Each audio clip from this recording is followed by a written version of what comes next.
Hello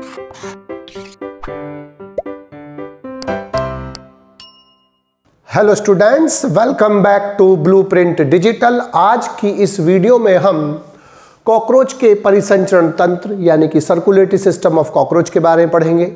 video को start करने से पहले हमारे चैनल को सब्सक्राइब करें और बेल आइकन दबाना न भूलें, जिससे हमारे लेटेस्ट वीडियोस की नोटिफिकेशन आपको प्राप्त होती रहे। अब हम आज के टॉपिक पर आते हैं। कॉकरोच में सभी ऑर्थ्रोपोड्स के समान खुला प्रकार का यानी कि open type blood vascular system पाया जाता है। ओपन टाइप वेस्कुलर सिस्टम में जो रक्त तथा ऊतक तरल होता है, जिसे हम हीमोलिम्फ कहते हैं यहाँ पर, वो असममित पात्रों यानी कि साइनसेस में भरा हुआ होता है और सभी पार्ट्स उस ब्लड में हीमोलिम्फ में बात करते हैं, उनसे टच करते हैं, डायरेक्टली संपर्क में आते हैं। ये सभी पात्र मिलकर यहाँ पर हीमोसील का निर्माण करते हैं। हीमोसील में दो महीन झिल्ली नुमा तंतुपट यानी कि डायफ्राम प्रेजेंट होते हैं और इसके द्वारा ये हीमोसील तीन भागों में बटी होती है। एक जो तंतुपट होता है वो पृष्ठीय यानी कि डॉर्सल डायफ्राम होता है और दूसरा जो होता है वो अधर यानी कि वेंट्रल डायफ्राम होता है। इससे तीन चैम्बर्स बन जाते हैं। ऊपर वाला पेरिकार्डियल साइनस जिसमें हृदय होता है, दूसरा पेरिविस्टल साइनस जिसमें आहार नाल होती है, तीसरा पेरिन्यूरल साइनस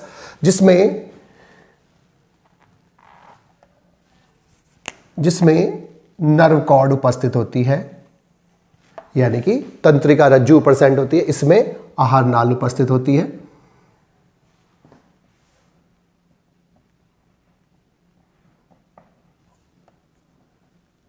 इसमें आहार नाल उपस्थित होती है और जो ये डॉर्सल डायफ्राम और जो वेंट्रल डायफ्राम है, इनमें छिद्र होते हैं जिसकी सहायता से इन जो चैम्बर्स है, साइनस है, इनके अंदर ब्लड और जो हीमोलिम्फ है वो एक चैम्बर से दूसरे चैम्बर में आसानी से पहुंच सकता है।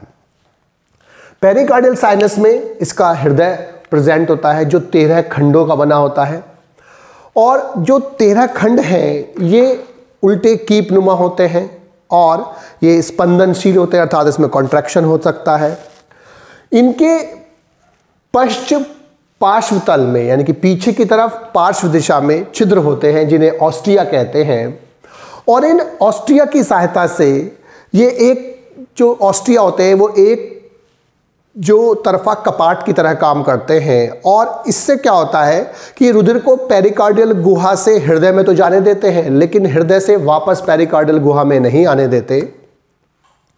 हृदय के जो प्रथम और से जो आगे की तरफ खंड प्रेजेंट होते हैं वो इस प्रकार से व्यवस्थित होते हैं कि जो ब्लड होता है वो पीछे से आगे की तरफ वो बहे और जो हृदय के जो 13 चैम्बर है उसको जो पहला खंड है जो आगे की तरफ प्रेजेंट होता है वो सभी खंड आपस में इस प्रकार से होते हैं कि ब्लड जो होता है हमेशा पीछे से आगे की ओर बहे और लास्ट में जो प्रेजेंट होता है वो अग्र महाधमनी एंटीरियर ओर्टा प्रेजेंट होता है जिसमें हार्ट का चैम्बर खुलता है।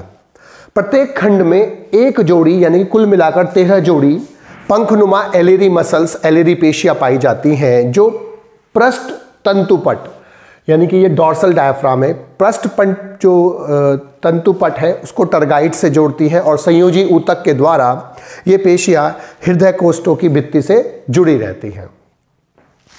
अब जो रुधिर परिसंचरण की जो क्रियाविधि है यानी कि रुधिर का जो परिसंचरण तंत्र है, इसमें रुधिर परिसंचरण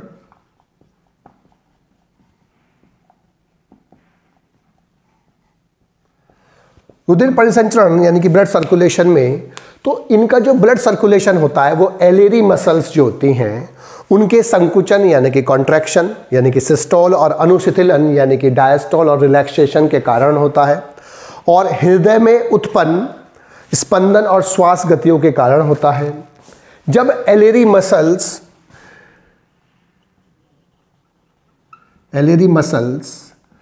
जब सबसे पहले एलेरी मसल्स जो होती है वो संकुचित होती है अर्थात कॉन्ट्रैक्टेड होती है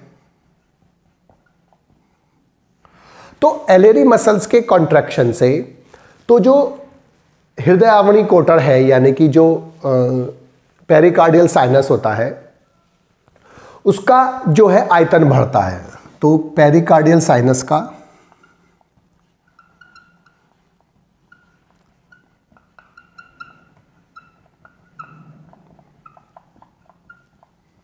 आयतन का बढ़ना।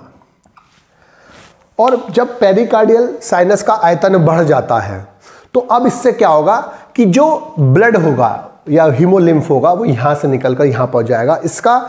तो पेरिविसरल कोटर से, पेरिविसरल साइनस से ब्लड का इस डॉर्सल डायफ्राम से होते हुए कहां पहुंचेगा? पेरिकार्डियल साइनस में। तो अब जो ब्लड पहुंचा वो कहां पहुंचेगा? ब्लड कहां पहुंच जाएगा? पेरिकार्डियल साइनस में। कहां से आएगा? पेरिविसरल साइनस से। तो पेरिकार्डियल साइनस में ब्लड पहुंच जाता है, वो यहां पर जो सूक्ष्म छिद्र होते हैं उनकी सहायता से वो ब्लड पहुंच जाता है। अब एलियरी पेशियां जो होती है शिथिल होती है। अब क्या होगा? एलियरी मसल्स पहले संकुचित हुई थी, अब क्या हुई? रिलैक्स्ड होंगी। अनुशीतलन होता है। रिलैक्स्ड होने से क्या होगा कि पेरिकार्डियल साइनस का जो ब्लड होता है, अब पेरिकार्डियल साइनस से ब्लड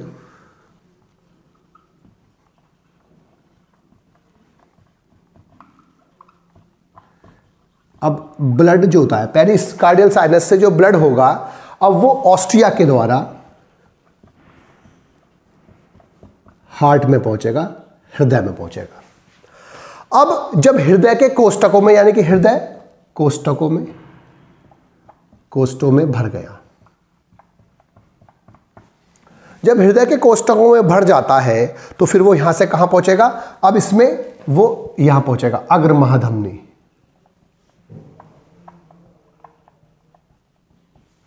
हृदय से अब वो कहां पहुंच गया? अग्र महाधमनी में, और वहां से फिर वो शीर्ष कोटर में पहुंचता है।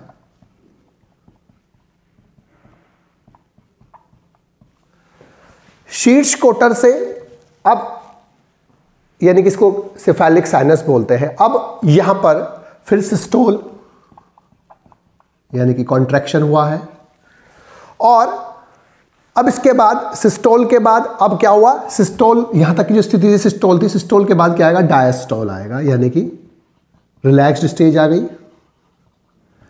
और रिलैक्स के बाद फिर दोबारा से सिस्टोलिक कंडीशन आएगी। यही प्रोसेस चलता रहता है कि कॉन्ट्रैक्शन, रिलैक्सेशन, संकुचन और अनुसंकुचलन यानी कि शिथिलन हो जाता है। तो सबसे पहले एलियरी मसल्स संकुचित होती है जिससे पेरिकार्डियल साइनस का आयतन बढ़ता है। उसके बाद ब्लड पेरिविसरल साइनस से पेरिकार्डियल साइनस में पहुंचता है। पेरिकार्डियल साइनस से जब एलियरी मसल्स रिलैक्स्ड हो जाएंगी तो पेरिकार्डियल साइनस जो होता है वहाँ से ब्लड जो होता है वो ऑस्ट्रिया के थ्रू हार्ट में पहुँचता है और कोष्ठकों में भरने लगता है, और जो हार्ट के कोष्ठक से फिर वो अग्र महाधमनी शीर्ष कोटर तक जाता है। और जब ये एक बार सिस्टोल हो जाता है तो फिर रिलैक्सेशन होता है, और रिलैक्सेशन होने के बाद दोबारा से सिस्टोल होता है। और जो इसमें लगातार कॉन्ट्रैक्शन और रिलैक्सेशन होता है, तो 1 मिनट में कॉकरोच में 50 बार स्पंदन होता है, कॉन्ट्रैक्शन होता है, जिससे उसका जो ब्लड का सर्कुलेशन होता है वो लगातार चलता रहता है। तो सबसे पहले एलियरी पेशी जो होती है संकुचित होती है, इससे हृदय अवावरी कोटर यानी कि पेरिकार्डियल साइनस का जो होता है वो आयतन बढ़ता है। इससे जो हृदय होता है, जो इससे ब्लड होता है वो पेरिविसरल साइनस से डॉर्सल डायफ्राम से होता हुआ कहाँ पहुँचेगा? पेरिकार्डियल साइनस में।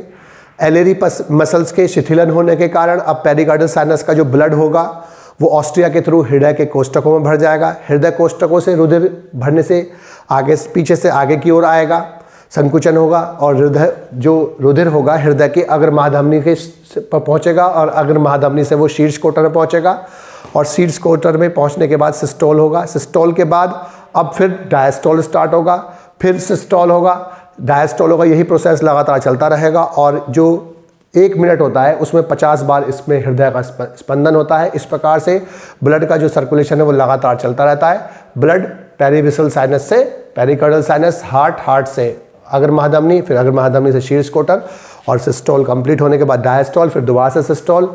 तो यहाँ पर एलियरी मसल्स संकुचित होती है, फिर यहाँ पर एलियरी मसल्स रिलैक्स्ड होती है। तो लगातार कॉन्ट्रैक्शन और रिलैक्सेशन होता रहता है, और 1 मिनट में कॉकरोच में 50 बार स्पंदन होता है। बच्चों, आज की इस वीडियो में बस हम इतना ही पढ़ेंगे। हमारी इस वीडियो को आप लाइक करें और अपने दोस्तों के साथ शेयर करें। यदि आपका कोई डाउट है तो आप हमें कमेंट करके बता सकते हैं। इस अध्याय को और अच्छे से पढ़ने और समझने के लिए आप चित्रा प्रकाशन की बुक एक्टिव जीव विज्ञान की सहायता भी ले सकते हैं।